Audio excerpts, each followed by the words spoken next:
Hey there, this is Ann Westerheim from Ikaru, and I want to thank everybody for joining us for today's webinar. I'm hoping to get a sound check from just a moment from Nancy, but today we're going to be talking about cybersecurity and why you need to train your employees. All right, hopefully, let's just give folks another 30 seconds or so to get on the same page here. All right, if you just joined us, today's webinar is on cybersecurity and why it's really important to train your employees. So just a little bit of background on Ikaru, in case somebody on the line is new. We were founded in 2001. We're full service IT. Our mission from day one has been to provide enterprise IT support to small businesses, and everything ranging from CIO level strategy down to every day-to-day, can't print, can't scan, that kind of thing. And we've worked with hundreds of businesses and actually thousands of end users at this point. The mission of our workshops is to help you get more from the technology you have and introduce you to new technologies you need to know about.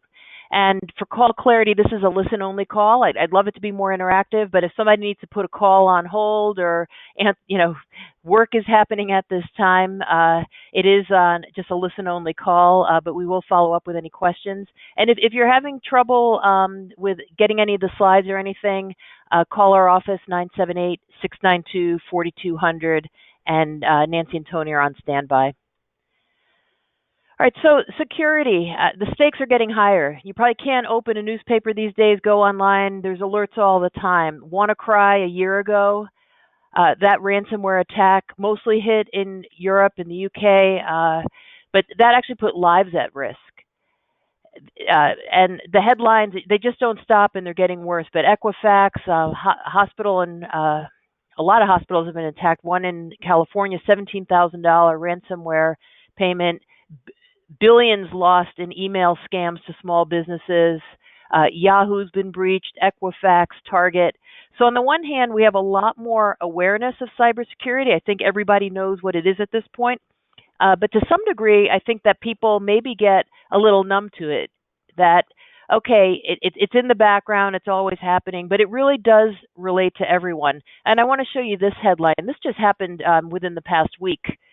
A school district right here in Massachusetts, Leominster, not too far away, wound up paying $10,000 in ransom after their school district got attacked with ransomware. And the police chief said they didn't even file a report. They're not even investigating because the police chief stated that it was impossible to solve this crime. These attacks occur from overseas. They're automated. I'm going to get a little more into that in a moment. But this is a really bad situation, and it is everywhere. The big companies, Target, Yahoo, they make the headlines. They make the international news. But one thing that's really important to know is that these threats are everywhere. And in fact, one thing to think about is every virus ever distributed is still out there. So it just keeps growing and growing. There's part of the reason behind this is there's a lot of money available. And with the rise of Bitcoin and other cryptocurrencies, now the bad actors can hide behind these anonymous payment schemes. But if you look on the black market and if you go on the dark web, folks buy and sell, they're buying and selling your credit card information. That's why probably all of you have gotten a letter from a credit card company in the past year that here's your new card. It happens quite frequently. iTunes accounts. So basically everything is for sale on the dark web, and there's a lot of money, and that attracts a lot of criminals. And it's not this person. It's a lot of people have this idea, oh, there's this genius hacker it is working from his mother's basement and targeting these people. It's not like that at all. A lot of small businesses think, I'm not a target. Nobody, I'm so small, nobody's out to get me. In fact, the threats are all automated. And this is an example. This is pulled off the dark web, but this is an example. This is a marketing email to bad actors saying there's an overstock. So people can just, with very little to no technical knowledge at all, can go on the dark web and just buy these installers and set themselves up for business. And just like there's cloud-based productivity software that you may use, like Salesforce, QuickBooks Online, etc. These bad actors have their software that they sell the same way, and they go into business, and it's just out there. This is translated from Russian. It's just one example taken from the Krebs on Security blog. There's also things that are totally outside of your control. If I used to build microprocessors, that's what I did earlier in my career. And if you actually understand how chips are made and how computers run, it's actually a miracle that any computer ever works. And there's thousands of lines of code, and the software, the hardware is really complex. And on a routine basis, vulnerabilities are found, and these are patched. But there's really no way around this. It's not like Microsoft is making bad products. This stuff is so complex, and a vulnerability is found. There's what's known as white hat hackers. They'll notify the company of a vulnerability. Typically, it's resolved, and then it's announced to the outside world. One of our really important messages, and we've been on a mission for years and years about security patches, protecting small business. We see that small businesses are often overlooked. As we mentioned, not in the headlines, but about half of the cyber attacks target small business. And if you stop and think about it, they're mostly just automated attacks. And only 14% of small businesses rate their ability to mitigate cyber risks as highly effective. So you have half the threats hitting small business. You're just not seeing them in the headlines. And only a small percent of small businesses that actually feel like, okay, they got this under control, they have their security under control. And about half are just caused by human errors, and very few are caused by system failure itself. So getting into the topic of today, and I'm going to cover a lot of material, but I know people need to get back to work, so we're trying to keep this to within the 30-minute time slot. PII is personally identifiable information, and that's typically first name or first initial plus a last name and some identifying information. This is how it's defined in the Mass Data Security Law. All HIPAA, other industry-specific regulations, basically anything off of the NIST framework is effectively the same. So all of these regulations, these are laws. So you want to secure your business. When a ransomware attack hits, it basically shuts down everything. So businesses can't work. There's the Mass Transit Authority in San Francisco was shut down over Thanksgiving weekend a year ago because they got hit by ransomware and they basically just opened up all the turnstiles and let everybody travel for free. It cost them millions of dollars, but at least they could let people ride the trains, but they couldn't collect any fares during that time. So you definitely want to protect your business from a productivity point of view. There's also reputation. You don't want to be the person who makes the news or have to tell your customers you can't function or you can't take calls, can't operate because of something that's going on. And but another really important thing to remember, and sometimes folks forget this, it actually is the law. The Mass Data Security Law, which affects every business in Massachusetts, went into effect in 2010. So it's been around for many years. You are legally required to follow these standards. They're good business practices, and they're going to protect your business, but they actually are required by law. So when we talk about security, if you've been on any of our other training, we think about it as layers of security. There is no such thing as 100% security. You might hear ads on the radio, if you get this software, it's going to protect everything. It's not true. You need layers of security. And one way to think about it's like bulletproof glass. It's those layers together that actually will stop the bullet. So looking at the scope here, when you think about cybersecurity and come up with the approach for your business, a couple of different areas to look at. There's technology, security patches. I think we've bored everybody with talking about security patches for years and years and years, but that's really a fundamental foundation of your security plan. And I'm going to show they are required by law. But when you look at that WannaCry attack that mostly hit the whole UK hospital system, where surgeries had to be rescheduled, ambulances were turned away from the hospitals The blood supplies, in some cases, were destroyed. It really put lives at risk. Something like 18% of their systems were running Windows XP, which hasn't been patched by Microsoft for years. It's just way out of date.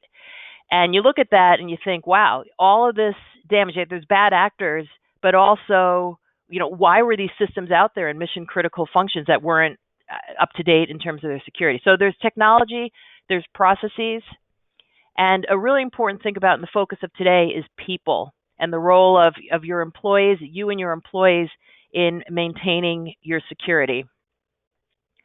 So just to go through a couple of the guidelines, this is the text in green is a direct quote from the Mass Data Security Law.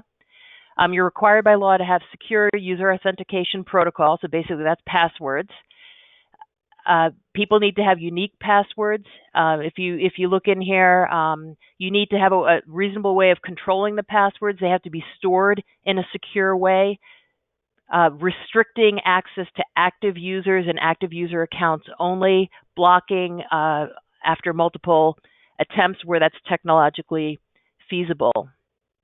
Use of strong passwords. I always like to review this because a lot of times passwords are the weakest link. The Houston Water Department was hacked a couple of years back by a person who just was actually not trying to do harm. He just was curious and figured, I wonder if I can get into the system, and found that he could get into the controller of basically the whole network using a 3-letter password that they didn't publish, but you can guess it's basically one of 2 passwords. But he just got in like that. So here's a vital infrastructure for a large community where somebody didn't even reset the default password. So this is the kind of thing that can happen. So it's worth repeating. Strong passwords are critically important. Changing the passwords regularly. We talk about every 90 days. Don't share passwords. There's new NIST guidelines about passwords that talk about you change them at certain events. So if you ever have, say a virus or something that goes on, then you go through and you change all your passwords as opposed to doing them on a regular timeline. But if you haven't changed your password in a long time, it's time. All right. And one of the things that happens when there is an actual breach, one of the interesting things that they'll publish the most popular passwords. This is from one breach from, I don't even remember which site, a couple of years back, and they published the most popular passwords. Basically, if you see any of your passwords on this list, change it today. These are the most popular passwords in the world. Don't use them. Another thing to think about, there's no such thing as 100% protection. You may have an incident occur at your site. You want to make sure you're definitely following the law. You don't want to be this person. So if you remember, there was a really horrible situation a couple months back where there was a false missile alert in Hawaii, where basically an emergency broadcast went out to everybody saying there's incoming missiles. And it was really scary. There were folks trying to hide their kids under manhole covers. And, people went into a panic. It turned out to be a false alarm. So after an event like this, they go and kind of investigate everything. And this is something that came out. This password was not why they had that fault occur. But when they go in and look at everything, you don't want to be this person, where this was in an AP article a couple of months before this incident occurred, and there's a password in the photo. It's a password on a monitor, and it happens to be in this photo. And that's the kind of thing you just don't want. That's not the press that you want. Okay, computer security updates, Microsoft, Java, Adobe. For files containing personal information on a system that's connected to the internet, there has to be a reasonably up-to-date firewall protection and security patches. Again, the text that's in green is a direct quote from the Mass Data Security Law. So a reminder that it's not just a good idea. It's not just to protect you. It is the law. Security layers, antivirus, anti-malware, reasonably up-to-date antivirus software as well. Encryption, just as a reminder to folks, any communicated documents, anything that contains personal information has to be transmitted in an encrypted fashion. Password protection is not the same as encryption. This is probably like the number one question that we get. So if you have a laptop and you just have a Windows password on it, basically anyone can take out that hard drive, put it in another system, and see what's on that hard drive. The Windows password doesn't do much for you. It's encryption that you need to have, and that's basically scrambles all your information so no one else can read it. Email, protected information should never be sent via standard email. Sending email is kind of like a postcard. The text can be seen along the way. All right, so covering all these different layers, we kind of blasted through the framework of, hope I made the case that security is an issue for everyone, not just the big companies, not the names that you read in the headlines. Half of these attacks are hitting small business. You need all these layers of security in place. They're going to protect your business. They're also required by law. And user training is actually also specifically required by law. Now, obviously, you want your employees trained for a lot of different in a lot of different aspects of your business, et cetera. But this, again, the text in green is a direct quote from the Mass Data Security Law. So education and training of employees on the proper use of computer security systems this is required by law. My screen's a little blocked here. And an IBM study found that 95% of breaches are caused by employee mistakes. So now if we get into this, let's go back to that the ransomware attack that just occurred in the Leominster School District. The police chief said the crime is unsolvable, and they basically aren't even investigated. They paid the ransom, which is problematic. You're paying criminals at that point, but that was their only recourse. What we can surmise from all of this is they didn't have a backup. They didn't have a disaster recovery plan. And I would guess, and I don't even know if they're doing any forensic analysis, that it was most likely caused by an email, a phishing email that went into the organization, because that's one of the most common attack vectors. So that's one of the reasons we've rolled out the security training platform.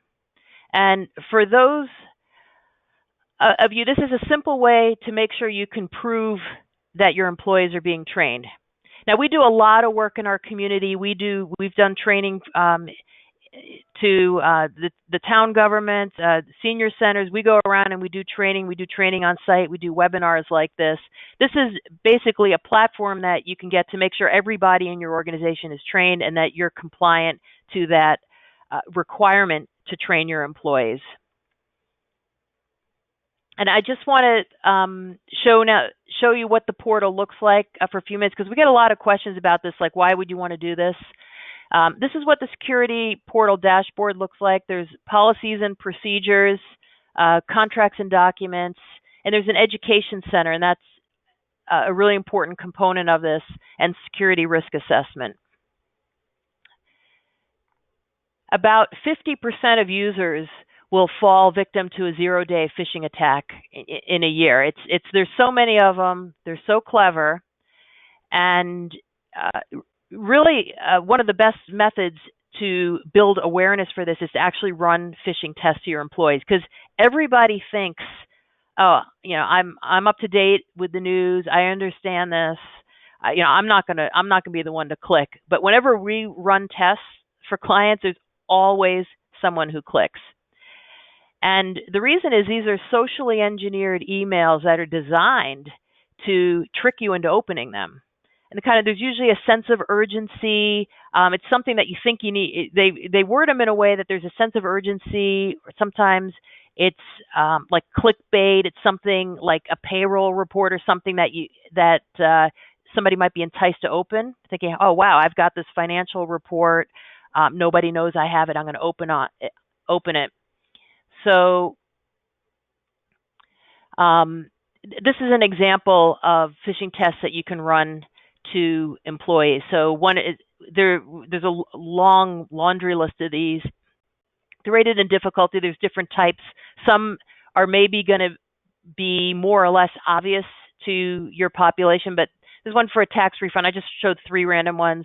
Another one, there's a low account balance. So you can imagine, like, all of a sudden you get an email from your bank that says your balance is low, and you think, oh, what happened? Somebody got into my account. And without even really thinking, you click and open it, or a Google account password change. And this is what one of the emails looks like. this is a tax refund. So they're all things. When you look at these, they're designed, and they mirror what's out there in the real world. They're designed to get you to click. They're not going to work for everybody, because you might get an email from a bank that you don't even do business with, and you know it's a fake. But if they send one out from every bank, at one point they're going to hit the one that you work with.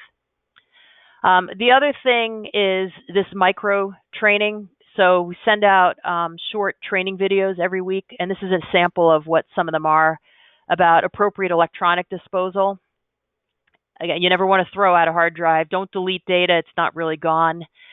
Password tips. And this is sort of just to get these ideas in front of your population on a weekly basis. And if they look at them, they're like 1 to 2 minutes long, and it just sort of keeps reinforcing this idea that, staying safe on LinkedIn, deleting data off our old smartphones. Tax season scams, we're kind of past tax season right now, but there's a ton of them that come out during tax season. And these are all short. People get them in their inbox, and once a month there's a newsletter and this is just like one little sample, but they talk about different security incidents. One of them on here is about a USB drive.